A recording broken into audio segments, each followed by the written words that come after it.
Bonjour à tous, je me réjouis de vous retrouver pour une nouvelle vidéo consacrée à Albert Camus et que je pourrais d'ailleurs intituler Les contemporains jugent d'Albert Camus. C'est-à-dire, il faut, je m'efforce de voir quelle a été la position d'un certain nombre de contemporains d'Albert Camus qui ont réagi d'une part à ses écrits, d'autre part à son action politique et essayer de préciser leur réaction et développer un peu la teneur de ces actions. Alors je vais commencer par le premier qui est Raymond Aron. Alors Raymond Aron, aujourd'hui il est connu, il est très connu même. Il est connu comme l'intellectuel qui ne se trompait pas, n'est-ce pas?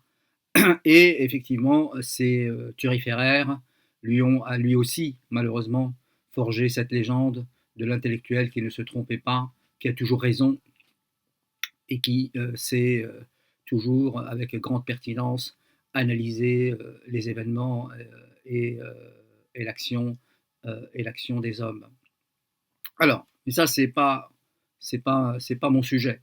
Mon sujet, ce n'est pas de m'atteler à la légende tissée autour de Raymond Aron, c'est de voir ce que Raymond Aron a dit sur Albert Camus, comment il a jugé ses écrits et comment il a jugé son action politique surtout.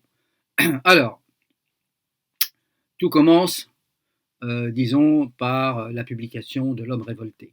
Alors, L'Homme révolté, c'est un livre où Camus, comme il le dit, essaye de comprendre son époque à travers une réflexion sur le crime logique,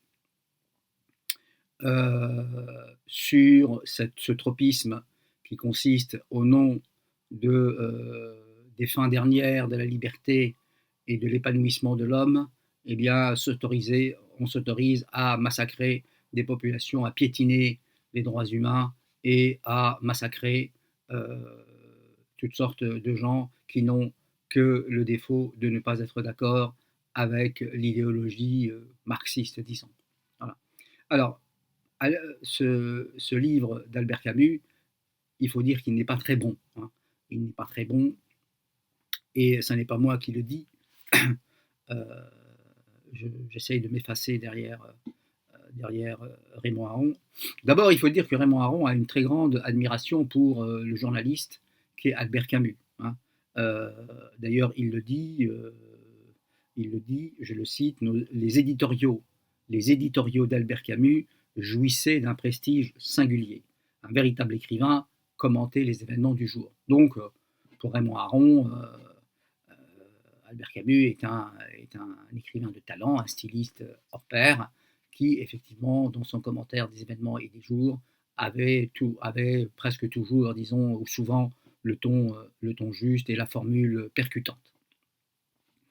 Euh, il émet à peu près la même opinion concernant François Mauriac, qui lui aussi, à ses yeux, était doué d'un talent littéraire que Aron précise que je ne possédais pas, qu'Aron ne possédait pas. Et le seul défaut de ce talent littéraire, c'est qu'il ne fait pas bon ménage. Il ne fait pas bon ménage avec l'analyse rigoureuse, l'analyse économique, l'analyse sociologique rigoureuse. Donc, à cette réserve près, Raymond Aron admirait donc le style d'Albert Camus. Alors, venons-en maintenant à ce livre de L'Homme révolté. Donc, en gros, il s'agissait de savoir quelle était pour l'intellectuel, la position qu'il fallait prendre vis-à-vis finalement du camp de l'Est, vis-à-vis à la fois de l'Union soviétique et plus généralement de la théorie marxiste. Euh, alors, que dit Raymond Aron à propos de, euh, de l'analyse que fait Albert Camus dans son livre euh, L'homme révolté? Alors voilà ce qu'il dit. Euh, le livre de Camus, et plus encore la lettre au directeur des temps modernes. Alors la lettre au directeur des temps modernes, c'est la lettre que Camus avait écrite parce qu'il s'est senti offensé, outragé d'avoir été critiqué sévèrement par Francis Janson dans un article qui recensait l'homme révolté. Et il était blessé que ce soit Janson finalement qui fasse cette recension et pas Jean-Paul Sartre. Et donc, il a écrit cette lettre qui n'est pas très heureuse non plus, où il jouait un peu à l'ancien combattant qui, qui reproche aux autres de n'avoir tourné que leur fauteuil dans le sens de l'histoire. Voilà, en gros. Alors, que dit Raymond Aron à ce sujet? Raymond Aron dit le livre de Camus, c'est-à-dire L'homme révolté, et plus encore la lettre au directeur des temps modernes, était vulnérable. Était vulnérable. Dans le livre, c'est-à-dire dans L'homme révolté, les lignes maîtresses de l'argumentation se perdent dans une succession d'études mal rattachées les unes aux autres. Autrement dit, le livre d'Albert Camus est mal composé. On ne voit pas la solidarité organique qui doit souder les différentes parties du développement des idées. Et Raymond Aron ajoute, le style de l'écriture et le ton du moraliste ne permettent guère la rigueur philosophique. Donc, pour Raymond Aron, L'homme révolté, c'est un livre mauvais. Voilà. C'est un livre mauvais parce que l'analyse est d'une part vulnérable, c'est-à-dire qu'on peut l'attaquer facilement par un certain nombre d'aspects, et c'est un livre, comment dire, dont la structure est lâche, et le style de l'écriture, c'est-à-dire cette espèce de style déclamatoire qu'il avait, et le ton du moraliste, parce que Camus est versé assez facilement dans un discours moralisateur, et bien tout ça c'est contraire à la rigueur philosophique. Il ajoute qu'en langage vulgaire, la pensée de Camus manque de nouveauté, donc il n'apporte rien de nouveau, et sur le point où elle soulève la colère des temps modernes, elle apparaît banale et raisonnable. Tout ça, c'est dit dans l'essai que publie Raymond Aron, je crois en 1955, alors qu'il effectuait son retour à la vieille Sorbonne, dans son livre qui s'appelle, dont le titre est L'opium des intellectuels. Donc,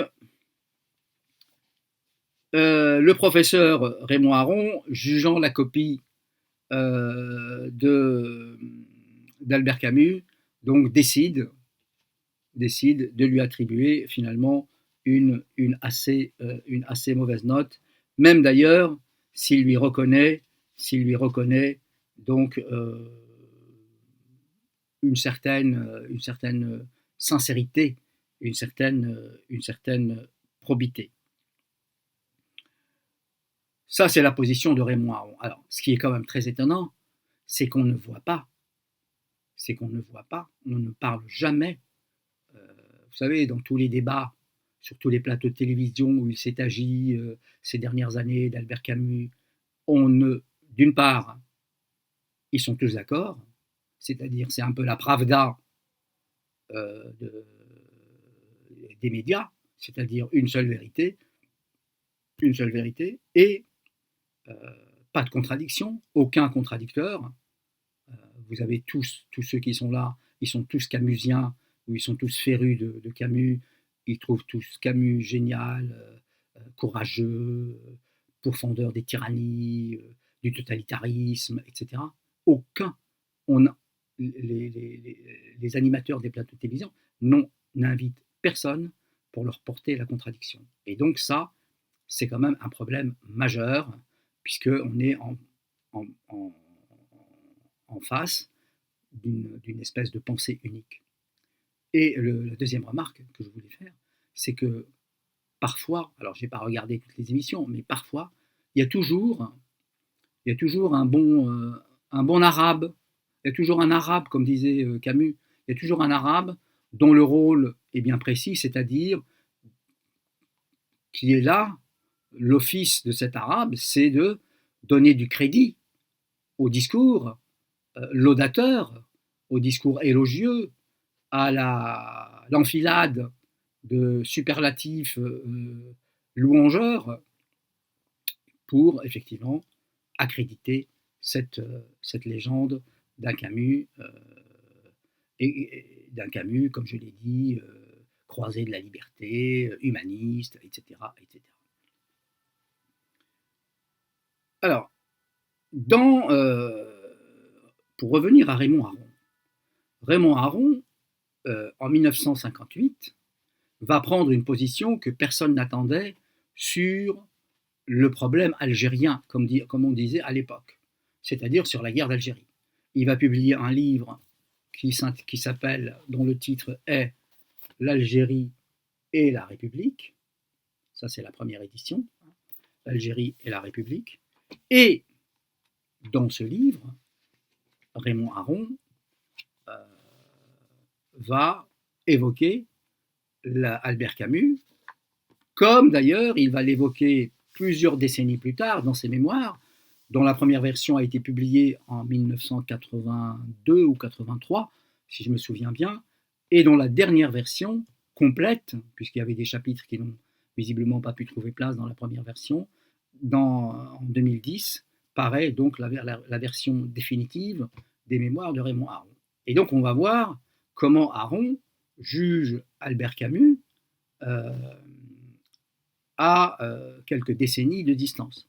Alors, dans son livre L'Algérie et la République, Raymond Aron va prendre une position claire et nette sur l'indépendance de l'Algérie. Raymond Aron explique, chiffres à l'appui, à travers des raisonnements percutants et rigoureux, il faut quand même le dire, et à travers des raisonnements rigoureux, il va aboutir à la conclusion que l'indépendance de l'Algérie est inéluctable. L'Algérie, dit-il, sera indépendante et même il prévoit le départ d'une bonne partie de la communauté française d'Algérie, c'est-à-dire des Pieds-Noirs. C'est dans son livre, donc, L'Algérie et la République. Et que dit Raymond Aron au sujet d'Albert Camus dans ce livre? Je le cite. Quand on lit le recueil d'articles que M. Albert Camus, donc en 1958, Albert Camus est toujours vivant, hein, il va mourir au début de l'année 1960. Donc quand on lit le recueil d'articles que M. Albert Camus vient de publier, alors le livre que M. Albert Camus vient de publier, c'est naturellement Actuel 3, hein, ses chroniques algériennes. Alors, quand on lit le recueil d'articles que M. Albert Camus vient de publier, on craint le pire. On craint le pire, écrit Raymond Aron. Qu'est-ce que c'est que ce pire? Voilà. En dépit de sa volonté de justice, de sa générosité, M. Albert Camus n'arrive pas à s'élever au-dessus de l'attitude du colonisateur de bonne volonté. À aucun moment, il ne semble comprendre l'essence de la revendication nationale et la légitimité de cette revendication. Fin de citation. Donc c'est une charge assez lourde. Pourquoi? Parce que, qui est annoncé d'ailleurs par On craint le pire. Aron concède à Albert Camus sa volonté de justice, sa générosité, c'est-à-dire une espèce de paternalisme, en gros, hein, si on comprend bien. Vous savez, c'est le bon colon là, qui vous tape dans le dos, on dit nous sommes tous frères, on est tous égaux, on s'aime. D'ailleurs, les musulmans préfèrent travailler chez les Français d'Algérie plutôt que chez leurs coreligionnaires. Enfin, ce discours-là, c'était le discours, le bouillon de culture habituel, le cliché des pieds noirs dans l'Algérie coloniale. Alors, M. Albert Camus n'arrive pas à s'élever au-dessus du colonisateur de bonne volonté. Donc, en fait, Camus, c'est un colonisateur de bonne volonté. Il partage avec les colons un certain nombre de prémices, de tropismes, qui le rendent solidaire du destin des Français d'Algérie. Et d'ailleurs, la suite le montrera. D'accord ? Colonisateur de bonne volonté. Et peut-être que le colonisateur de bonne volonté est en un certain sens pire, et c'est sans doute ce qu'entre les lignes il faut lire, est pire que le colonisateur tout court.